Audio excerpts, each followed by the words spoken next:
എല്ലാവർക്കും നന്ദി. കുറച്ച് ദിവസങ്ങൾക്ക് മുമ്പ് നമ്മളെല്ലാവരും ഇതുപോലെ ഇവിടെ കൂടിയതാണ് നമ്മുടെ സിനിമയെ പറ്റി സംസാരിക്കാൻ. അത് കഴിഞ്ഞ് അതൊരു വളരെ സക്സസ്ഫുൾ ഫിലിമായിട്ട് മാറിയതിൻ്റെ ഒരു സന്തോഷമാണ്. അപ്പോൾ തീർച്ചയായിട്ടും ഒരിക്കൽ കൂടെ നമുക്ക് നേരിട്ട് കാണാമെന്ന് വിചാരിച്ചു. ഈ വന്ന എല്ലാവർക്കും എൻ്റെ ഹൃദയത്തിൻ്റെ ഭാഷയിൽ നന്ദി പറയുന്നു. സിനിമ വിജയിക്കുക എന്ന് പറയുന്നത് വളരെ വളരെ പ്രയാസമുള്ള ഒരു സമയത്താണ് മുന്നോട്ടിക്കൊണ്ടിരിക്കുന്നത്. തീർച്ചയായിട്ടും നല്ല സിനിമകൾക്ക് നല്ല പ്രേക്ഷകരുണ്ടാകും എന്നൊരിക്കൽ കൂടി തെളിയിച്ചൊരു സിനിമയാണ് നേരെ. അതിൻ്റെ ഭാഗമാകാൻ കഴിഞ്ഞതിനുള്ള സന്തോഷം ഞാൻ അറിയിക്കുന്നു. ഞങ്ങൾ തന്നെ നിർമ്മിച്ച സിനിമയാണ്. എന്തായാലും നേരിലുള്ള ഓരോരുത്തർക്കും, അതിൻ്റെ അണിയറ പ്രവർത്തകർക്കും, അതിൽ അഭിനയിച്ചവർക്കും, അതിനുവേണ്ടി പ്രവർത്തിച്ച എല്ലാവർക്കും, ഒരുപാട് തരത്തിൽ പ്രവർത്തിച്ച ആൾക്കാരുണ്ട്, ഞാൻ എടുത്തു പറയുന്നില്ല. തീർച്ചയായിട്ടും നിങ്ങൾക്ക് അതിൽ വലിയൊരു പങ്കുണ്ട്. മീഡിയയ്ക്കും എല്ലാവർക്കും എൻ്റെ ഹൃദയത്തിൻ്റെ ഭാഷയിൽ ഞാൻ നന്ദി പറയുന്നു. നല്ല സിനിമകൾ ഇനിയും ഉണ്ടാകട്ടെ. നമുക്ക് വീണ്ടും കാണാൻ സാഹചര്യങ്ങൾ ഉണ്ടാകട്ടെ. Thank you very much. വളരെ സന്തോഷമുള്ളൊരു നിമിഷമായത്.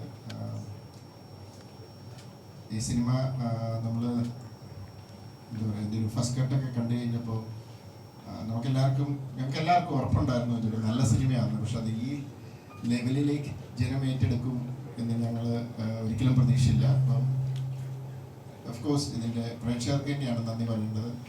You are the king makers. അപ്പോൾ നിങ്ങളാണ് ഈ സിനിമയെ ഒരു വൻ വിജയത്തിലേക്ക് എത്തിച്ചിരിക്കുന്നത്. പിന്നെ ഈ ഒരു നിമിഷത്തിൽ ഞാൻ ഒരു ഫോർമലായിട്ട് തോന്നരുത്. പ്രത്യേകിച്ച് എൻ്റെ കൂടെ വർക്ക് ചെയ്ത ആക്ടേഴ്സ്, ടെക്നീഷ്യൻസ്, ഇവരോടെല്ലാം ഞാനിവിടെ നന്ദി അറിയിക്കുന്നു. പിന്നെ ഏതൊരു സിനിമയും അതിൻ്റെ ഒരു നെടുന്തൂണെന്ന് പറയുന്നത് സ്ക്രിപ്റ്റും പ്രൊഡ്യൂസറുമാണ്. എൻ്റെ സുഹൃത്തായ ആൻ്റണി, അദ്ദേഹം എന്നെ സിനിമ ഏൽപ്പിക്കുന്നത് ഭയങ്കര ഒരു വിശ്വാസത്തോടെയാണ്. അപ്പോൾ അത് കാരണം എന്നാൽ ഞാനത് ഏൽപ്പിച്ചിരിക്കുക, എന്നാന്ന് നോക്കി നടത്തി പൊക്കുന്നത്, പിന്നെ പുള്ളി ഇങ്ങോട്ട് വരാറ് പോലില്ല. അപ്പോൾ എനിക്കത് ഭയങ്കര റെസ്പോൺസിബിലിറ്റിയാണ്. അതുകൊണ്ട് എനിക്ക് ഭയങ്കര സന്തോഷം. ആൻ്റണിയുടെ മുഖം ഇതുവരെ എല്ലാ സിനിമകൾക്കും കണ്ടിരിക്കുന്ന മുഖം ഇത്തവണ ഇച്ചിരി കൂടുതൽ സന്തോഷം കാണുന്നുണ്ട്. എനിവേ, പിന്നെ അനശ്വര ഈ സ്ക്രിപ്റ്റ് വർക്ക് ചെയ്ത് കഴിഞ്ഞ് കഴിഞ്ഞപ്പോൾ അൺഡൗട്ട്ഫുള്ളി ഞങ്ങൾ കാസ്റ്റ് ചെയ്തത് അനശ്വരയാണ്. എനിക്ക് ഭയങ്കര കോൺഫിഡൻസ് ഉണ്ടായിരുന്നു. She can pull it off. അത് എന്താ പറയുക, അതിമനോഹരമായിട്ട് അനശ്വര അത് പെർഫോം ചെയ്ത് വന്നു. പിന്നെ ജഗദീഷ് ചേട്ടൻ, എനിക്കൊരു വിഷമം ഉണ്ടായിരുന്നു, ഒരു സ്ഥിരം ഒരു അച്ഛൻ റോൾ എന്നുള്ള രീതിയിൽ വന്നു. പക്ഷെ ആ ക്യാരക്ടർ കേട്ടപ്പോൾ അതിൻ്റെ ഒരു സാധ്യത, അതിൻ്റെ ഒരു പൊട്ടൻഷ്യൽ അദ്ദേഹം മനസ്സിലാക്കി. അദ്ദേഹം വന്നു തകർത്ത് അഭിനയിച്ച് ഞങ്ങളെ സപ്പോർട്ട് ചെയ്തു. പിന്നെ സിദ്ദിഖേട്ടൻ ശരിക്കും പറഞ്ഞാൽ ഞങ്ങളിത് കുറേ സിനിമകളായി. പ്രത്യേകിച്ച് ഞാനിപ്പോഴും ഓർക്കുന്നുണ്ട്, ദൃശ്യത്തിനകത്ത് ഞാൻ അദ്ദേഹത്തെ വിളിക്കാൻ ചെന്നപ്പോൾ അദ്ദേഹത്തിൻ്റെ ഓഫീസിൽ എന്തൊക്കെയാ പറഞ്ഞു, ഇതിനകത്ത് 4-5 സീനുണ്ട്, പക്ഷെ ഞാൻ ഒരു സീനിലേക്കാണ് വിളിക്കുന്നത് കേട്ടോ എന്ന് പറഞ്ഞാൽ ക്ലൈമാക്സ് സീൻ. പക്ഷെ അദ്ദേഹം വന്ന് ചെയ്ത് പല സ്ഥലത്തും. പ്രഭാകരൻ എന്ന് പറയുന്ന ക്യാരക്ടർ ഒരു സൈഡിൽ വെറുതെ നിൽക്കുകയാണെങ്കിലും അദ്ദേഹത്തിൻ്റെ ആ ക്യാരക്ടറിൻ്റെ ഇമ്പോർട്ടൻസ് മനസ്സിലാക്കി കൂടെ വന്നു. ഇവിടെ വന്നപ്പോൾ ഈ പറഞ്ഞ പോലെ അഡ്വക്കേറ്റ് രാജശേഖർ ഭദ്രമാണെന്നറിയാം, അതും അതിഗംഭീരമാക്കി തന്നു. പിന്നെ എനിക്കൊരു പേടിയുണ്ടായിരുന്നു, നാട്ടുകാരെ പേടിയുണ്ടായിരുന്നു. പിന്നെ ശാന്തി ഈ യാത്രയുടെ തുടക്കം തൊട്ടേ കൂടെ ഉണ്ടായിരുന്നതാണ്. ഞാൻ പല ഇതിനു മുമ്പ് ഞാൻ പല വക്കീലന്മാരും ഒക്കെ ആയിട്ട് സംസാരിച്ചു. പക്ഷെ അപ്പോൾ അവരെല്ലാം എനിക്ക് എന്താ പറയുക, ലീഗൽ സപ്പോർട്ട് തരാൻ കാര്യങ്ങൾ പറഞ്ഞു. ആരും എഴുതാൻ റെഡിയല്ലായിരുന്നു. അവരെല്ലാവരും തിരക്കുള്ളവരാണ്. ശാന്തി ആ ഉദ്യമം ഏറ്റെടുത്തു, മനോഹരമായിട്ട് എഴുതി. അത് എന്താ പറയുക, she is A good writer. അത് എനിക്ക് ആ ദൃശ്യത്തിനകത്ത് സീൻസ് അയച്ചു കൊടുത്ത് ആ സീൻ അന്ന് വർക്ക് ചെയ്ത് തന്നപ്പോൾ എനിക്കത് മനസ്സിലായി. പിന്നെ തിരക്കിൻ്റെ ഇടയ്ക്ക് എത്രത്തോളം നടക്കും എന്നൊക്കെ ഉള്ളതായിരുന്നു അറിയാൻ മേലെ. Thanks to you. പിന്നെ ഞങ്ങളെ എല്ലാം തല്ലിപ്പൊളി തീർച്ചയായിട്ടും അവനും ഭയങ്കര ഒരു നല്ലൊരു പെർഫോമൻസ് ആണ് കാഴ്ചവെച്ചിരിക്കുന്നത്. എനിക്ക് ഒത്തിരി പേര് വിളിച്ചു, ആരാണ്, അവൻ്റെ പേരെന്താണ് എന്നൊക്കെ ചോദിച്ചു. ഞാനോടത്തന്നെ വേണ്ട നിങ്ങൾ എല്ലാനാണോ എന്നൊക്കെയാണ് ചോദിച്ചപ്പോൾ. And thanks to you also.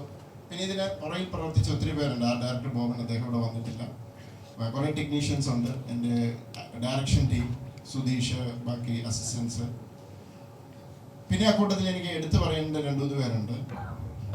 ഒന്ന് വിഷ്ണു ശ്യാം, എൻ്റെ മ്യൂസിക് ഡയറക്ടറാണ്. റാമിൻ്റെ അവിടെ നിന്നാണ് തുടക്കം.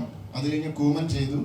ഇപ്പോൾ നേരെ അദ്ദേഹത്തിൻ്റെ ആ ഒരു മ്യൂസിക് പീസിൽ നിന്നാണ് ഈ സിനിമയുടെ പല മുഹൂർത്തങ്ങളും ഷോട്ടുകളും ഉണ്ടായത്. Thanks to you. പിന്നെ സതീഷ്, നമ്മുടെ സിനിമാറ്റോഗ്രാഫർ, അതിമനോഹരമായ രീതിയിൽ സപ്പോർട്ട് ചെയ്തു. കാരണം 4 ക്യാമറയിൽ അറ്റ് എ ടൈം വർക്ക് ചെയ്യുന്നു. അദ്ദേഹത്തിൻ്റെ ടീമും വളരെ നല്ല രീതിയിൽ എന്താ ഒരു കോർഡിനേഷൻ ഉണ്ടായിരുന്നു. അതിമനോഹരമായിട്ട് അത് ഞങ്ങൾക്ക് ഞങ്ങളുടെ ഇമോഷൻസ് ക്യാപ്ചർ ചെയ്യാൻ സാധിച്ചു. Thank you Satish. പിന്നെ എൻ്റെ എഡിറ്റർ, ഇവനാണ് ആ ട്രെയിലർ കെട്ടിയിരുന്നത്.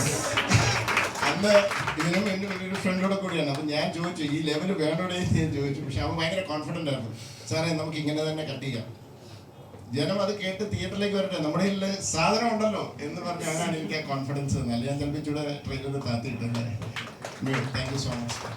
പിന്നെ ഇതിന് പിന്നിൽ പ്രവർത്തിച്ച ഒത്തിരി പേരുണ്ട് കേട്ടോ. സിദ്ധുവേട്ടൻ ഭയങ്കര സപ്പോർട്ടായിരുന്നു, ഞങ്ങളുടെ പ്രൊഡക്ഷൻ കൺട്രോളർ. അങ്ങനെ ഞാൻ ഇനി സോറി കോസ്റ്റ്യൂം ഡിസൈനർ ലിൻ്റെയും ലിൻ്റെ എപ്പോഴും സപ്പോർട്ടാണ്, ഫുൾ സപ്പോർട്ടാണ്. അപ്പോൾ ഇതിൻ്റെ പിന്നിൽ പ്രവർത്തിച്ച എല്ലാവർക്കും ഞാൻ നന്ദി അറിയിക്കുന്നു. ഞാൻ സാധാരണ ഇത്രയും സംസാരിക്കാറില്ല, പക്ഷെ ഇന്ന് ഇത്രയും സംസാരിക്കണമെന്ന് തോന്നിയത് കൂടുതൽ സമയം എടുത്തതാണ്. Thank you. And especially media, ഇതിൻ്റെ മീഡിയ ആ ഒരു കവറേജ് ഞങ്ങൾക്ക് ഭയങ്കര സപ്പോർട്ട് തന്നിട്ടുണ്ട്. അതെല്ലാവരും പറയുന്നുണ്ടായിരുന്നു ഇതുപോലെ ഒരു പ്രൊമോഷണൽ ഇത്. അപ്പോൾ താങ്ക്സ് ടു യു. നന്ദി. ഞാൻ എന്താ പറയുക, എങ്ങനെ പറയണമെന്ന്